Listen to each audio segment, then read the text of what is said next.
13과 10계명의 6계명, 출애굽기 20장 13절 말씀과 신명기 5장 17절 말씀, 출애굽기 20장 13절 말씀, 살인하지 말지니라, 신명기 5장 17절 말씀, 살인하지 말지니라. 이는 하나님의 말씀이니라. 아멘. 네, 안녕하세요. 오늘은 10계명의 제 6번째 계명, 살인하지 말지니라 라는 말씀으로 하나님 말씀의 뜻을 한번 우리가 더듬어 찾아보도록 하겠습니다.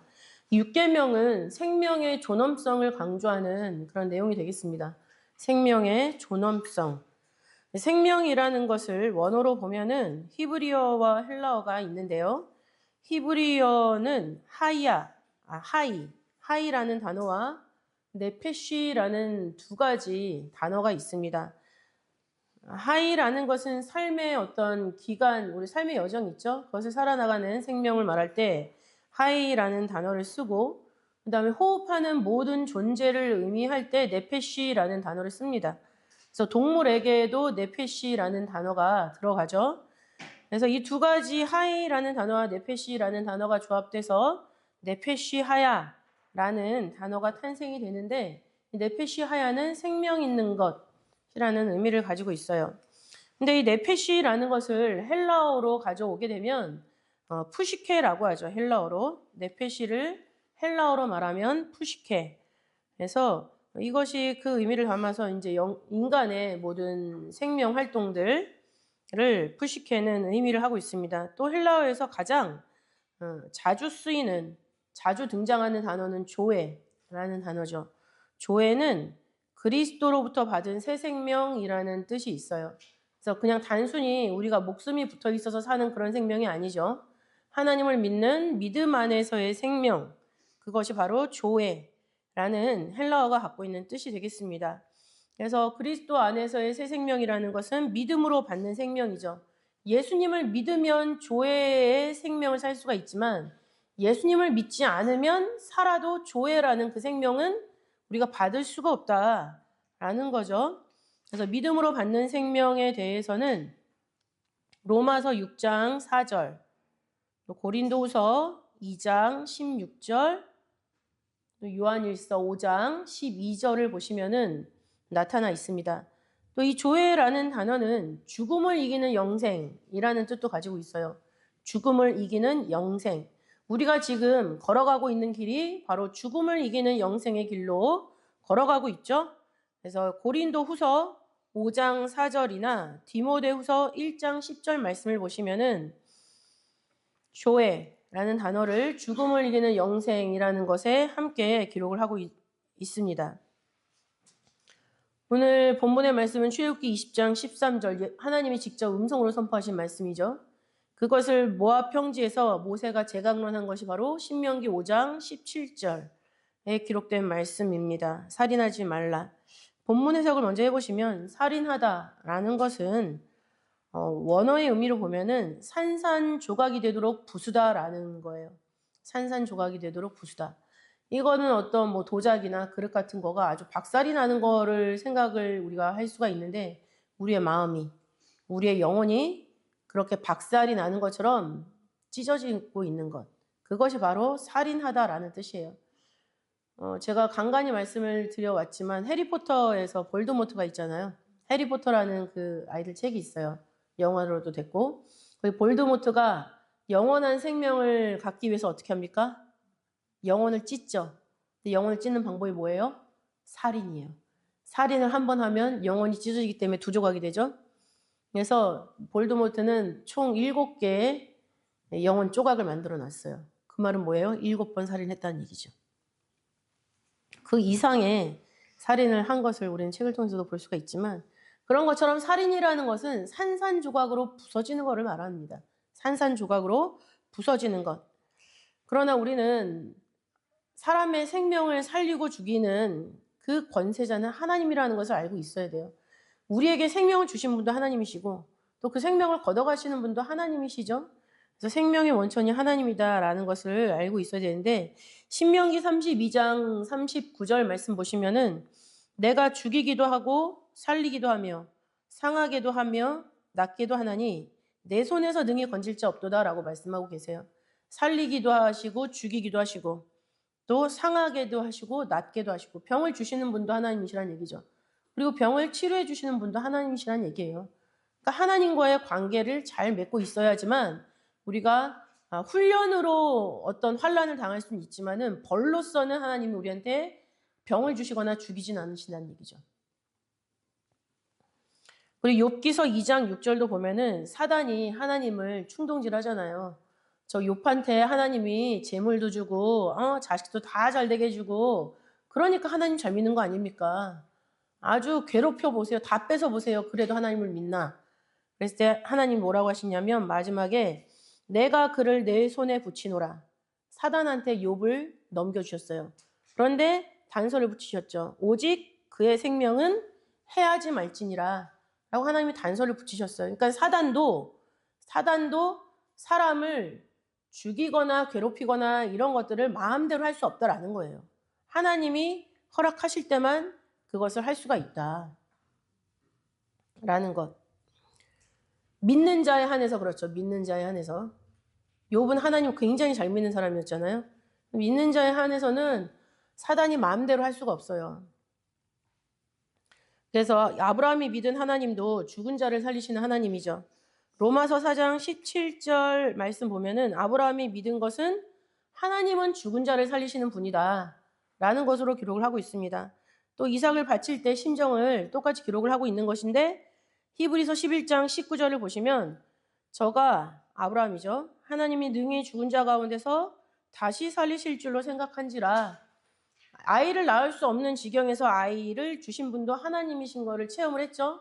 그렇기 때문에 이 아이를 죽여도 하나님은 생명을 주시는 분이니까는 다시 살리신다 라는 것을 확실하게 믿는 믿음이 아브라함한테 있었다라는 얘기입니다. 그렇다면 살인의 대상은 우리가 어떻게 생각을 할 수 있을까? 살인의 대상은 타인에 대한 살인이 있고 또 자기 자신에 대한 살인이 있죠. 타인에 대한 살인은 직접 손으로 도구를 사용해서 하는 그런 살인이 있어요. 사무엘하 18장 14절에 기록을 하고 있죠. 근데 그 살인도 계획적인 살인이 있고 과실치사, 우발적인, 그 다음에 의도하지 않았는데 사람을 죽이게 되는 그런 살인이 있다라는 거죠.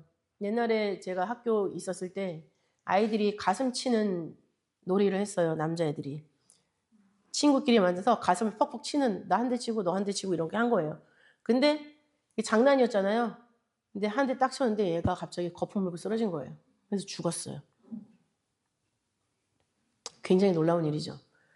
그러니까는 사람이 살고 죽는 거는 진짜 우리가 예측할 수가 없는 것이고 그 다음에 계획하지 않아도 살인이 나타날 수가 있다라는 거죠.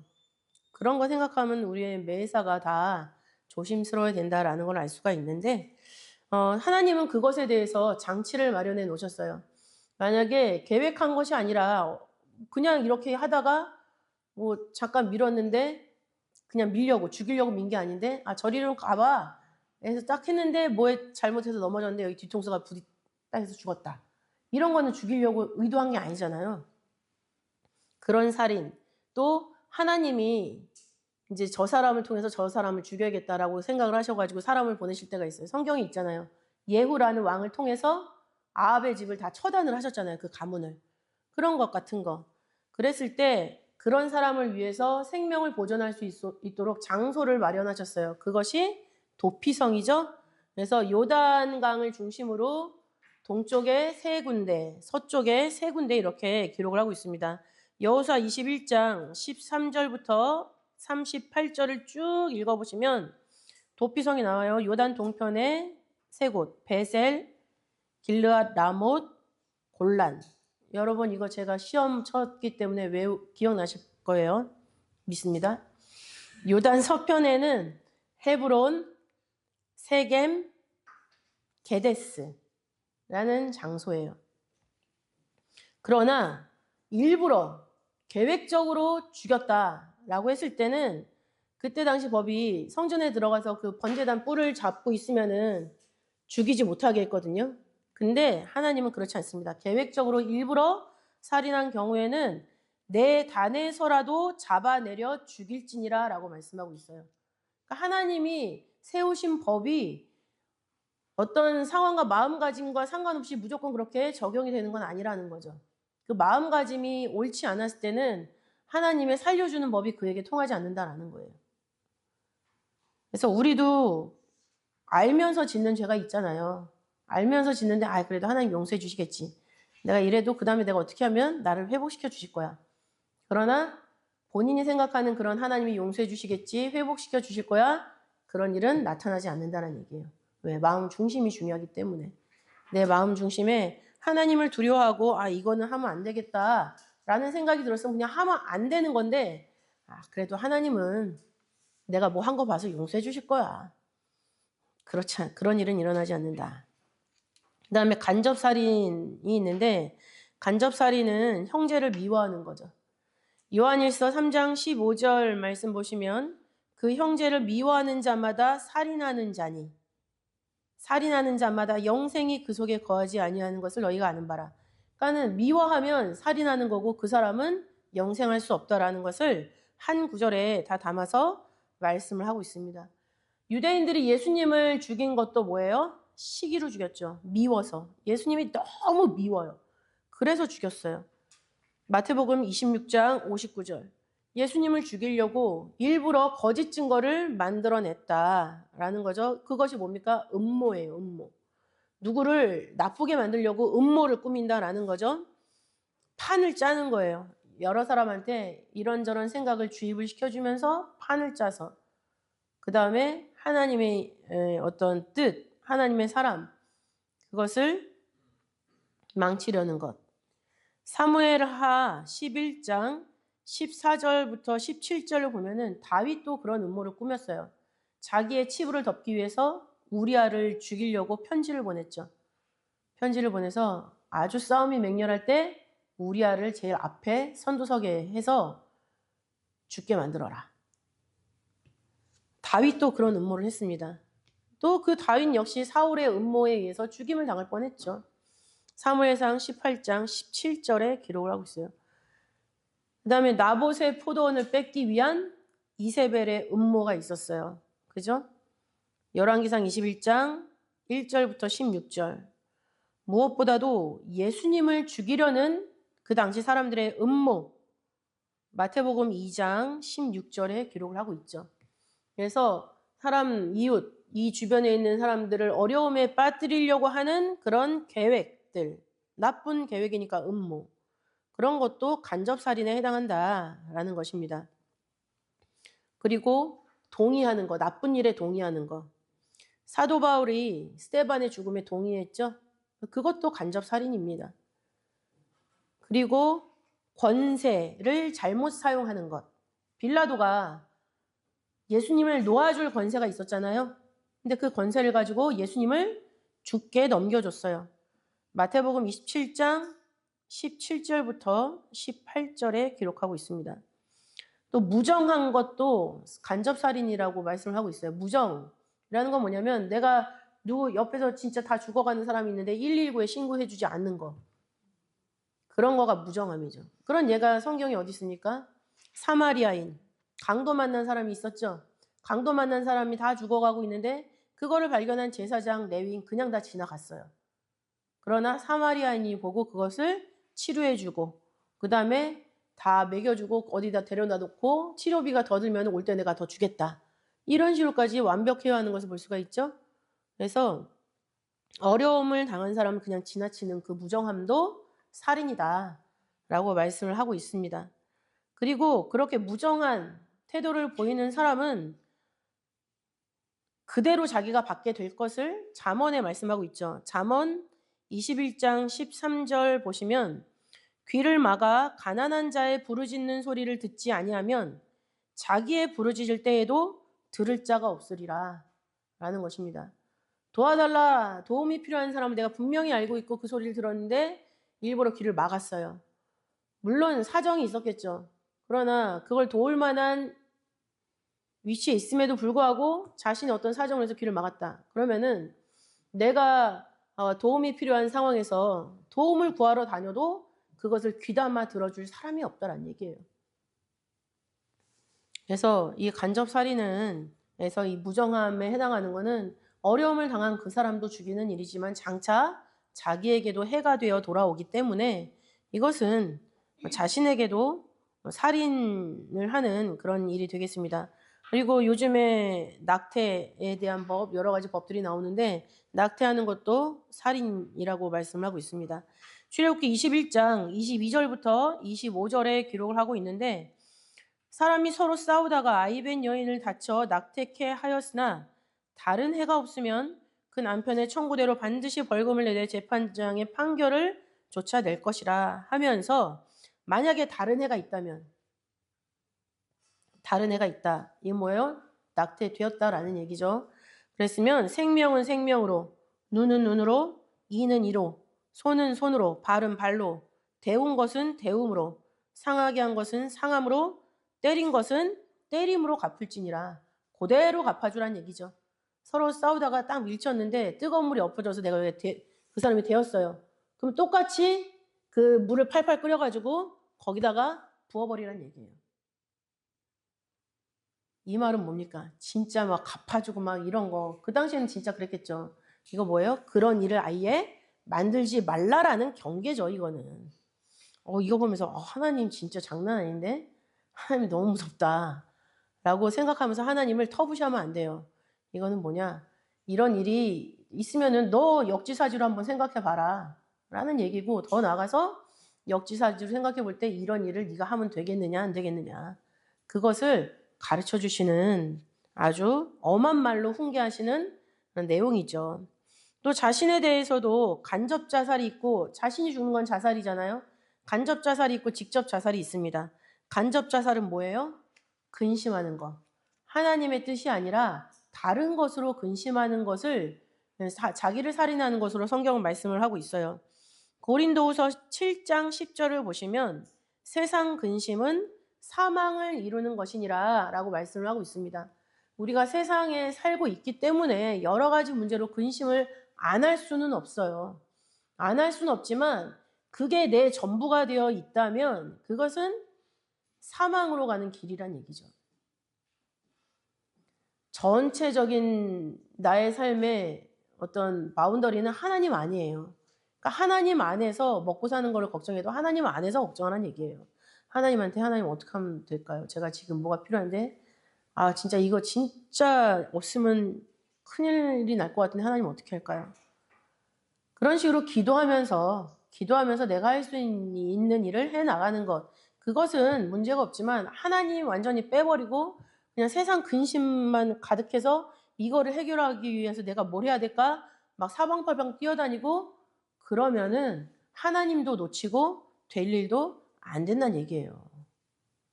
그러니까 우리가 먹든지 마시든지 무엇을 하든지 하나님을 위하여 하라라고 말씀하고 있잖아요. 그러니까 하나님을 믿는 믿음으로 모든 것을 바라봐야 된다는 얘기예요.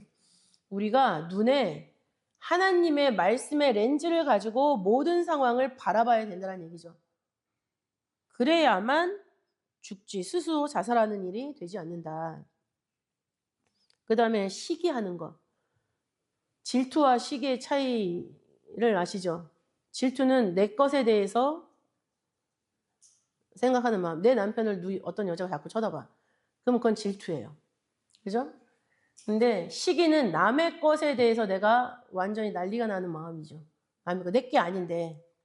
내게 아닌데, 예를 들어서 제 친구가 이번에, 뭐가 가장 격동하는 걸까요?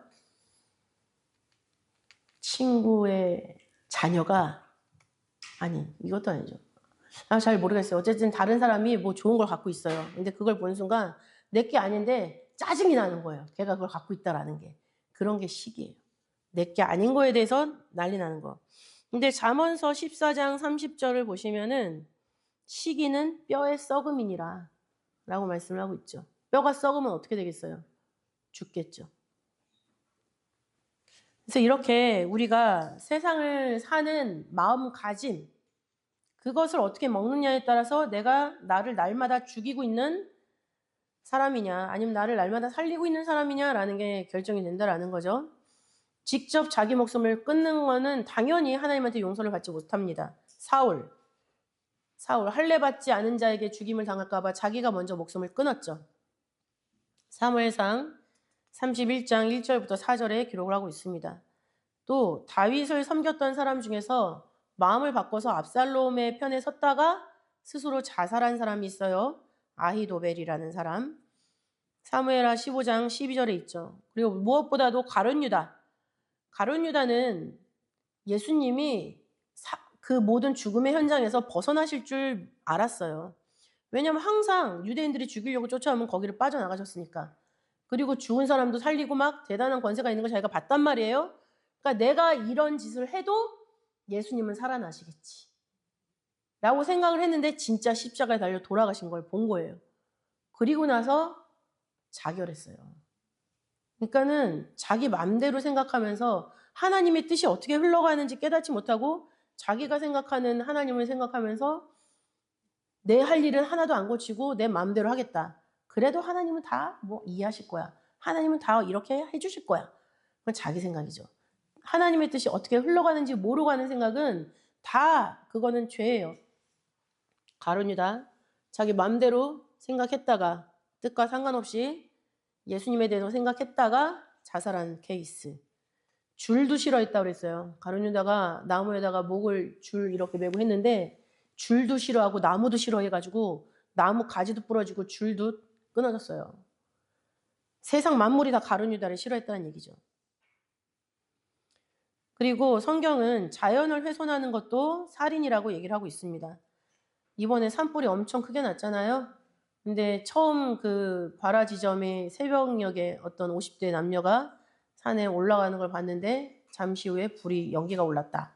뭐 이런 기사가 있더라고요. 그게 만약에 실수가 아니라 의도적인 거였다면 그거는 자연을 살인한 것이다. 신명기 20장 19절부터 20절 말씀이 되겠습니다. 그리고 이제 두 번째로 살인에 대한 예수님의 해석은 어떠한가? 이거는 이제 율법에 기록된 내용이고, 그럼 율법을 완전하게 하신 예수님의 그 살인에 대한 해석은 어떠한가? 마태복음 5장 21절부터 22절을 보면은 나와 있습니다. 마태복음 5장 21절부터 22절을 보시면 옛사람에게 말한 바 살인치 말라 누구든지 살인하면 심판을 받게 되리라 하였다는 것을 너희가 들었으나 나는 너희에게 이르노니 옛날에 살인하지 말라 율법에 있었는데 예수님이 그거에 대해서 재해석하시겠다는 얘기죠. 나는 너희에게 이르노니 형제에게 노하는 자마다 심판을 받게 되고 형제를 대하여 라가라 하는 자는 공회에 잡히게 되고 미련한 놈이라 하는 자는 지옥불에 들어가게 되리라 라고 말씀하고 있어요. 세 가지가 나오죠. 형제에게 노하는 것, 그 다음에 형제에게 라가라고 욕하는 것, 그 다음에 미련한 놈이라고 역시 욕하는 것. 이 세 가지를 다 살인죄라고 예수님이 해석하고 계시는 거죠. 형제에게 노하는 것, 노한다라는 원어의 뜻을 보면 악의를 가지고, 악한 의도를 가지고 남을 해치고자 하는 지속적인 분노. 한번 딱 제 꽂혀가지고 저 새끼가 살아있으면 내가 너무 피곤하겠는데 저 새끼를 죽여버리자 하는데 계속적으로 그게 성공할 때까지 계속 품고 있는 그 분노가 바로 형제에게 노하는 거죠. 그랬을 때 요한일서 3장 15절에서는 그 형제를 미워하는 자마다 살인하는 자다라고 말씀하고 있는 거예요. 그래서 미워하다라는 것은 계속해서 증오하다라는 뜻이죠. 계속해서 한 사람을 미워하고 증오하고 그래서 어떻게든 거꾸로 뜨리려고 지속적으로 계획을 세우고 이런 것들이 바로 형제에게 노하는 것. 그 다음에 두 번째 인격을 모독하는 거죠. 라가라고 말을 하는 거는 라가가 무슨 뜻인지 알아야 되잖아요. 라가라는 것은 멍청한 자, 머리가 텅 빈 자라는 뜻이에요. 어떤 사람 보면서 저 멍청한 거, 저 머리에 뭐가 들었어? 막 그런 생각 하잖아요. 뇌랑 막 창자랑 바뀐 거 아니야? 제가 옛날에 자주 썼던 말이죠. 최근에는 안 쓰는데 라가에 걸리기 때문에. 그래서 멍청하다, 머리가 텅 빈 자, 우리가 가끔 우리 자녀에 대해서도 그런 말을 할 때가 있었을까요? 없었겠죠. 아우, 저 멍청한 새끼. 이런 거 있잖아요. 그런 말씀은 안 하셨겠죠? 근데 그런 것들이 다 살인죄란 얘기예요. 말은 씨가 있다고 그랬잖아요. 그 말이 우리 아이한테 마음에 가서 딱 심어졌다고 생각을 해보세요. 그럼 그게 자랐을 때 그 아이를 죽이는 말이 되는 거예요. 그래서 잠언 16장 27절을 보면은 그 입술에는 맹렬한 불 같은 것이 있다라고 기록을 하고 있죠. 또 야고보서 3장 8절을 보면은 혀가 있으니까 말을 하죠.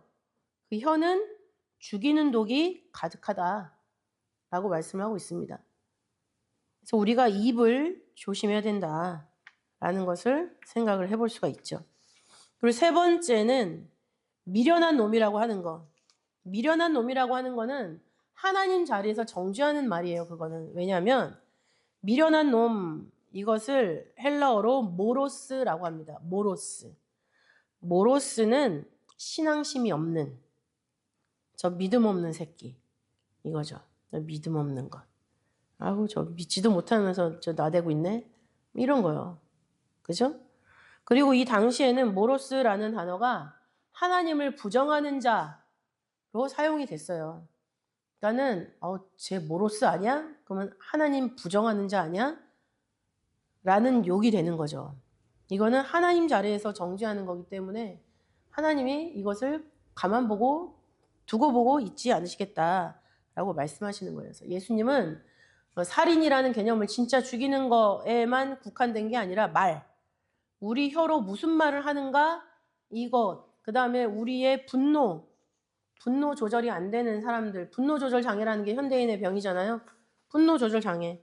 그런 걸 해결하려면은 에베소서 4장 6절을 보면 4장 26절을 보시면 분을 내어도 죄를 짓지 말며, 막 화가 나는데 그걸 행동으로 옮기면 안 된다라는 거죠.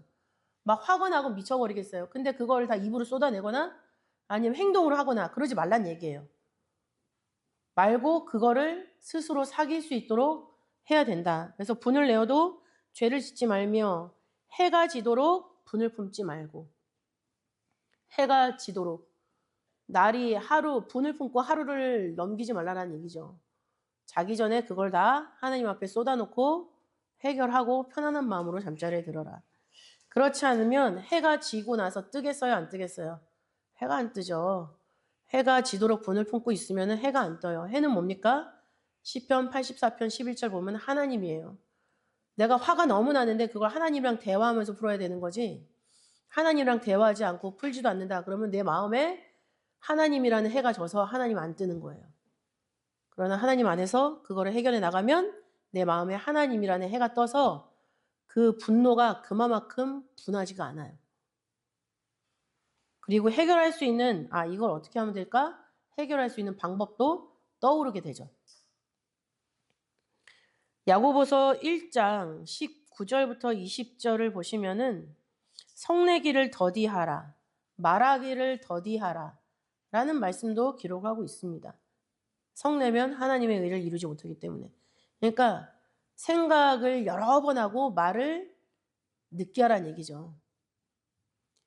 그리고 화가 나더라도 일단 한 템포 쉬어라. 집에서 만약에 남편이랑 자녀랑 트러블이 생겼어요. 그러면 일단 화장실을 들어가든가, 일단 동네 한 바퀴를 돌던가, 하나님이랑 계속 대화하면서 기도하면서 동네 한 바퀴를 돌고 들어오면 그 다음에 그 막 화난 100%에서 막 말이 나가는 것보다 훨씬 더 감해져서 좋은 말, 이성적인 대화를 나눌 수가 있다는 얘기죠. 그래서 우리가 이렇게 말하는 것까지도 예수님은 살인이랑 연결해서 생각을 하고 있다라는 것입니다. 그러나 만약에 이것을 범하게 되면 어떻게 되느냐? 그 최후는 심판이죠. 왜냐하면 살인은 하나님을 모독하는, 하나님께 도전하는 그런 일이에요. 왜? 생명의 원천이 하나님이라고 말씀을 드렸잖아요. 시편 36편 9절을 보면 대저 생명의 원천이 주께 있사오니, 주의 광명 중에 우리가 광명을 보리이다라고 말씀을 하고 있어요. 하나님이 생명의 원천이세요. 하나님이 생명의 원천. 그래서 시편 42편 8절에서는 생명의 하나님이라고 기록을 하고 있고, 디모데전서 6장 13절을 보시면 만물을 살게 하시는 하나님이라고 기록을 하고 있어요. 하나님이 생명의 원천이 되셔서 우리를 살게 하셨고, 그리고 만물도 하나님이 다 살게 만들어 주신다는 얘기죠. 지금 봄이라서 보면은 벚꽃도 피었더라고요. 어제 비 오는 와중에도. 비 오는데도 벚꽃이 떨어지지 않아요. 왜? 생명의 시작이기 때문에. 그렇잖아요. 떨어지지 않는 그 벚꽃을 보면서 시작하는 생명이라서 떨어지지 않는구나. 비가 오는데도, 바람이 부는데도. 라는 생각을 하면서 참 이 자연을 창조하신 하나님을 다시 한번 생각을 하게 됐는데, 이렇게 만물을 붙드시는 것도 하나님이세요. 근데 그거에 대해서 내가 그걸 다 꺾어버리거나 어떤 사람에게도 생명을 주었는데 그 사람의 생명을 자꾸만 시름시름 앓게 만든다거나 그러는 거는 하나님을 모독하는 일이란 얘기죠. 그 사람을 저주하고 그 사람을 못 살게 구는 일이 아니라 그 사람에게 생명을 주시고 살게 하시는 그 하나님께 도전하는 일이다 라는 거. 그렇기 때문에 살인하면 하나님이 기억하시고 하나님이 심판을 하신다라고 기록을 하고 있습니다. 시편 9편 12절을 보시면 피 흘림을 신문하시는 이가 저희를 기억하시며 라고 기록하고 있죠. 피 흘림을 신문하신다. 살인하는 자를 신문하신다는 얘기죠. 그런 자를 하나님이 기억하신다라고 말씀하고 있습니다. 또 열왕기하 24장 4절을 보시면 무죄한 자의 피를 흘려 그 피로 예루살렘에게 가득하게 한 그것을 하나님이 사하기를 즐겨하지 아니하신다라고 말씀하고 있어요. 사하기를 즐겨하지 아니하신다. 용서하지 않으신다는 얘기죠. 공동번역에서는 용서할 마음이 없으시다. 표준세 번역에서는 결코 용서하실 수 없다. 하나님이 절대로 용서를 하지 않는다는 얘기예요. 마태복음 5장 21절에서도 누구든지 살인하면 심판을 받는다 라고 말씀하고 있죠. 그러니까 입조심을 해야 되는 거예요. 우리가 실제로 누구 칼로 찔러서 죽이는 거는 진짜 특별한 사람들만 하는 거잖아요. 그건 진짜 특수한 그런 성품을 가진 사람들이 살인하게 되는 거잖아요. 모든 사람들이 다 살인하지 않잖아요. 우리한테 칼을 쥐어준다고 해서 누굴 막 푹푹 찌르고 기분 나쁘다고 막 그러진 않잖아요. 그러니까는 그러나 말로는 누구든지 다 죽일 수 있어요. 누구나 다 그건 할 수 있는 거예요. 그러니까 그 살인에 대한 폭을 넓히시고 그거에 대해서 하나님이 심판하신다라고 생각하면 우리가 조심할 수밖에 없다라는 거죠. 하나님이 분명히 심판하신다라는 예는 성경에 곳곳에 나와 있습니다. 여로보암도 하나님 말씀을 듣지 않았기 때문에 하나님이 분명히 심판하셨죠. 또 우리가 가장 악독하다고 생각하는 왕 아합, 이세벨, 너무나 하나님의 선지자들을 죽이고 하나님의 뜻을 가로막는 일을 많이 했기 때문에 하나님이 죽이겠다라고 말씀하셨어요. 열왕기상 21장 19절이죠. 개들이 나봇의 피를 핥는 곳에서 개들이 너의 피, 곧 내 몸의 피도 핥으리라라고 말씀하셨는데 진짜 그렇게 됐어요. 아합은 열왕기상 22장 34절부터 38절에 죽었다라고 기록을 하고 있고 이세벨 같은 경우는 위에서 떨어졌잖아요. 떨어져서 머리통, 발, 손바닥만 남았어요. 나머지 다 개가 와서 그 피를 핥았다는 얘기죠. 그 부서져 떨어진 것들. 열왕기하 9장 30절부터 37절에 기록을 하고 있습니다. 그럼 이 살인에 대해서 왜 하나님이 심판까지도 말씀을 하시느냐? 라는 것은 에덴 동산에서 살펴볼 수가 있죠. 로마서 6장 23절을 보면은 죄의 삭은 사망이다 라고 말씀을 하고 있어요. 그러나 하나님이 우리에게 주시고자 하시는 것은 영원한 생명이다 라고도 말씀을 하고 있죠. 근데 그 사망에 이르게 하는 죄의 시작이 어디서 이루어졌어요? 에덴 동산에서 벌어졌어요. 하나님의 성전에서. 항상 하나님이 용서하지 못할 죄는 성전 안에서 벌어진다라는 거. 그러니까 지금 교회에 출석하고 교회를 지켜나가고 있는 우리가 가장 경계해야 되는 내용이죠.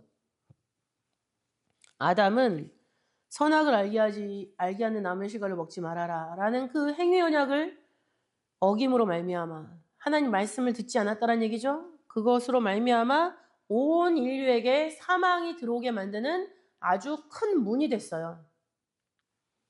로마서 5장 12절을 보면 한 사람으로 말미암아 죄가 세상에 들어오고 죄로 말미암아 사망이 왔나니 이와 같이 모든 사람이 죄를 지었으므로 사망이 모든 사람에게 이르렀느니라 라고 기록을 하고 있습니다. 지금 모든 인류가 다 당연히 사람은 태어나면 죽는 것으로 인식하고 있는 것은 아담이 죄를 지었기 때문이에요. 원죄라고 하죠. 그러니까 하나님이 아주 사무쳐가지고 살인이라면 지긋지긋한 거죠. 그리고 이 아담의 원죄가 가인의 유전죄로 이어졌어요. 아담은 말씀을 안 들어서 영적인 죽음을 가져왔죠. 또 육신적으로도 죽게 되었어요. 근데 실제로 손을 움직여서 사람을 죽인 것은 누굽니까? 가인이에요. 가인. 창세기 4장 3절을 보면은 하나님 앞에 제사를 드렸는데 하나님이 연락하지 않았다. 라는 거는 누구한테 문제가 있는 거예요? 자기한테 문제가 있는 거잖아요. 내가 하나님한테 예배를 드렸는데 하나님이 그걸 안 받았어요. 그러면 나한테 문제가 있는 거예요. 왜냐하면 하나님은 상대평가하시는 분이 아니세요. 절대평가지. 하나님의 기준치가 이만큼 있는데 여기에 다다랐으면 통과. 여기에 못 미치거나 너무 과하면 실격. 이거예요. 그러니까 아벨은 그 하나님의 기준치를 만족한 사람. 그러니까 통과. 가인은 만족이 안 됐어요. 그러니까 통과를 못했는데 가인은 죄 때문에 내 걸 안 받았다라고 말씀하시는 거죠. 하나님은 궁핍하신 분이 아니잖아요. 아쉬운 게 하나도 없으신 분이에요. 아쉬운 게 있다면 우리가 말씀 밖에 떠날까 봐, 말씀 안 지킬까 봐 하나님이 그것 때문에 전전긍긍하시지 뭘 갖다 주는 거에 대해서 하나님이 내가 얘한테 잘해줘야지 얘가 나한테 뭘 가져올 텐데 이렇게 하시는 분이 아니세요. 전체가 다 하나님 것인데. 그러니까 하나님은 상대평가하시는 분이 아니다. 두 사람이 있는데 한 사람은 데려감을 당하고 한 사람은 버려둠을 당하죠. 둘 중에 잘한 사람을 데려간다는 뜻이 아니에요. 이 세상 전체 중에 하나님의 기준에 맞는 사람이 있고 기준에 맞지 않는 사람이 있다는 것을 말씀해 주시는 거죠. 절대평가입니다. 전 세계 인류가 다 하나님 기준에 못 미쳤어요. 그러면은 때가 연장이 되는 거죠. 그 기준을 만족하는 사람이 나올 때까지. 그러나 만족하는 사람이 나타났어요. 하나님이 원하는 수도 찼어요. 그러면 거기서 끝인 거예요, 그냥. 자, 그래서 가인이 최초의 살인자다. 창세기 4장 8절을 보니까 가인이 아벨을 불러냈어요, 들로. 그리고 둘이 있을 때 아벨을 쳐서 죽였다라고 나타나 있습니다. 또 요셉을 죽이는 형들의 모습도 나타나죠. 그들은 처음에 시기로 시작했어요. 시기로 시작했다가 분노가 됐죠. 분노가 되다 보니까 요셉을 죽여버리자라는 공모를 하게 됐습니다. 창세기 37장에 기록을 하고 있죠. 4절에 보면 미웠다. 그 다음에 5절과 8절을 보면 더욱 미워했다. 미운 게 무르익었어요. 그러다가 11절에 보니까 시기했다. 그 다음에 18절부터 22절 보면 죽이려고 음모해요. 음모. 계획을 짰다는 얘기죠. 그 다음에 23절 이하 보면 그걸 실행을 합니다. 그러니까 처음에 미웠을 때 회개해야죠. 이게 내가 해결할 수 있는 선에서 해결해야지 이게 점점 커지잖아요. 그럼 그 안으로 사단이 쑥 들어와요. 사단이 내 안에 들어와서 내 마음속에 미움을 키우고 분노를 키우고 계획을 세우게 만드는 거는 내가 감당할 수 없는 거예요. 내가 감당할 수 없는 걸 사단이 시켜요. 가룟 유다가 그랬잖아요. 가룟 유다가 바로 사단이 들어와서 예수님을 죽이게 만들었는데 그걸 자기가 감당했어요? 못했어요? 못했어요. 그러니까 죽었죠. 자살했죠. 그리고 이것이 이제 더 나아가서 종교 지도자들이 예수님을 죽이는 일로 연결이 되죠. 종교 지도자들이 예수님을 죽인 이유가 뭡니까? 그 안에 말씀이 없기 때문에가 첫 번째 이유. 요한복음 8장 37절을 보면 그러나 내 말이 너희 속에 있을 곳이 없으므로 나를 죽이려 하는도다. 하나님의 말씀을 외웠지만 그 말씀이 깨달아지지가 않았어요. 유대인들은. 하나님의 말씀이 밥벌이하는 용동어예요. 그냥. 밥 먹고 사는 그 도구로 하나님의 말씀을 이용했지 그 말씀을 내가 이루고 성취해야 되는 사명으로 받아들이지 않는 거죠. 그러니까 예수님이 와서 막 그런 말씀 선포하시고 그러니까 죽여버렸다. 말씀을 알고 있었지만 그게 아는 게 아닌 게 아니었다라는 얘기죠. 두 번째는 뭡니까? 시기로 죽였다. 마태복음 27장 18절, 누가복음 15장 10절을 보시면 저희가 그들의 시기로 예수를 넘겨준 줄 알미러라. 다른 사람들도 저거 유대인들끼리 싸우는 건데 쟤네 예수가 그렇게 잘 나갔다며. 그러니까 저 종교 지도자들 싫으니까 죽이라고 넘겨준 거야. 예수 믿는 것들이 그렇지 뭐. 그런 식의 일이 그 당시에 있었다는 얘기예요. 그러나 우리는 이 계명을 통해서 이렇게 된다라는 걸 하면서 마음만 무거울 게 아닙니다. 그 무거운 마음을 우리가 되돌려 놓을 수가 있어요. 생명의 존귀함을 알고 그 생명의 존귀함, 그 존귀한 생명을 받은 하나님의 사람으로서 살면 그 어두웠던 역사를 우리가 반전시킬 수가 있다는 얘기예요. 예수님의 제자들은 특히 시몬 베드로 같은 경우는 예수님은 그리스도시고 살아계신 하나님의 아들이다. 엄청난 고백을 하고 천국 열쇠를 받았어요. 그런데 끝까지 예수님이랑 함께 있지 못했다라는 거죠. 함께 있지 못하고 함께 깨어 기도하지 못했지만 뭘 했어요? 예수님이 승천하시고 성령을 주시니까 예수가 그리스도다라는 것을 전도하고 다녔어요. 마지막 전도하는 사명은 제대로 지켰죠. 제자들이, 사도들이. 그런 것처럼 우리가 사람의 생명이 짐승의 생명보다 우월한 건 뭐냐면 하나님의 형상을 입은 거기 때문이죠. 하나님이 사람을 하나님의 형상과 모양대로 창조하셨다라고 창세기 1장 26절, 27절에 기록을 하고 있어요. 그리고 2장 7절을 보시면 하나님의 생기를 받은 존재예요. 그러니까 사람의 생명은 짐승의 생명과 차별화되어 있어요. 그런 하나님의 형상을 주시고 하나님의 모양을 주시고 하나님의 호흡도 주셨어요. 그럼 그 하나님의 호흡으로 우리가 호흡하면서 하나님이 이 시대에 주신 그 말씀을 제대로 깨달으면서 하나님이 우리와 함께 해주신다고 하니까 하나님이랑 발맞춰 가면서 항상 뜻을 깨닫게 해달라고 기도하고 또 내가 어려움에 빠졌을 때 하나님 도와달라고 기도하고 나의 부족함을 기도하고 그리고 하나님이 우리에게 맡겨주신 전도를 한다. 먼저 그 말씀을 깨닫는 거가 나를 전도하는 거죠, 내가 말씀을 깨달으면 그 나를 전도하는 거예요. 그리고 우리가 아이들에게 말씀을 잘 증거해서 전달하면 아이들을 증거하는 거고 내가 친한 언니, 친한 이웃들에게 말씀의 어떤 표징을 간증하면 그것도 전도하는 거예요. 그렇게 우리에게 주신 사명을 감당해 나갈 때 살인하는 것이 아니라 살리는 생명의 역사를 할 수 있다라는 거죠. 우리가 하나님의 형상을 입었고 하나님의 생기를 받은 특별한 생명을 가진 사람들이기 때문에 살리는 역사를 할 수가 있다라는 거. 그랬을 때 우리에게 주신 생명의 목적이 달성이 되는 거죠. 우리에게 주신 생명의 목적이 뭡니까? 영생이죠. 영생. 사도행전 13장 48절 보면은 영생을 주시기로 작정한 자들이 있어요. 우리도 영생을 주시기로 작정한 자들이고 말씀을 전했을 때 그 말씀을 영접하는 사람도 영생을 주시기로 작정한 사람들이에요. 하나님이 명단을 작성하신 게 아니에요. 영생을 주시기로 작정한 자가 있다라는 거는 말씀을 증거했을 때 그 말씀을 영접하는 사람이 있다라는 거예요. 누군지 모르죠. 모르니까 우리는 만나는 사람마다 예수님을 증거해야 돼요. 그랬을 때 우리에게 생명을 주신 하나님의 목적이 성취가 되는 거죠. 영원한 생명. 요한일서 2장 25절 보시면은 우리에게 주신 유일한 약속이 영생이다. 또 요한일서 5장 11절을 보면 하나님이 우리에게 영생을 주신 것과 이 영생이 예수님 안에 있다. 그러니까 우리는 예수님을 믿어서 예수님이 우리에게 주시는 영생을 받아야 되는 거죠. 요한복음 10장 28절에 있죠. 그래서 우리는 올바른 생명관을 가져야 됩니다. 일단 우리는 하나님의 생명으로 살고 있는 자들이다 라는 것을 알아야 되는 거죠. 그리고 그 생명을 전파해야 된다.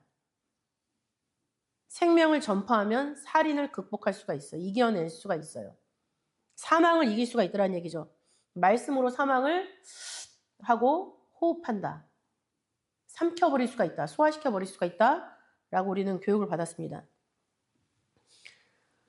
그래서 생명의 주권은 하나님, 그 생명을 받은 우리. 그럼 우리가 그 생명의 가치를 어떻게 발휘할 것인가? 그렇게 살 때 우리는 10계명의 6계명을 완수한 사람이에요. 단순히 사람 죽이지 말라. 이런 게 아니라는 거죠. 당연히 그것도 하지 말아야 되는 거고, 그거 포함해서 살리는 생명의 역사를 좀 해줘라. 라는 것을 하나님이 6계명을 통해서 우리에게 말씀을 해주고 있습니다. 그래서 이것을 알고 우리 각자의 생명도 하나님이 원하시는 모양대로 살려나가고, 우리 가정도 하나님이 원하시는 생명이 호흡하는 가정으로 우리가 만들어 나가고, 더 나아가서 나와 아는 사람들, 나와 접점이 되는 사람들에게도 이 생명을 나누는 통로가 되고, 그래서 이 6계명을 완전히 이루시는 우리 선생님들이 되시기를 바라겠습니다. 기도하고 공부할게요.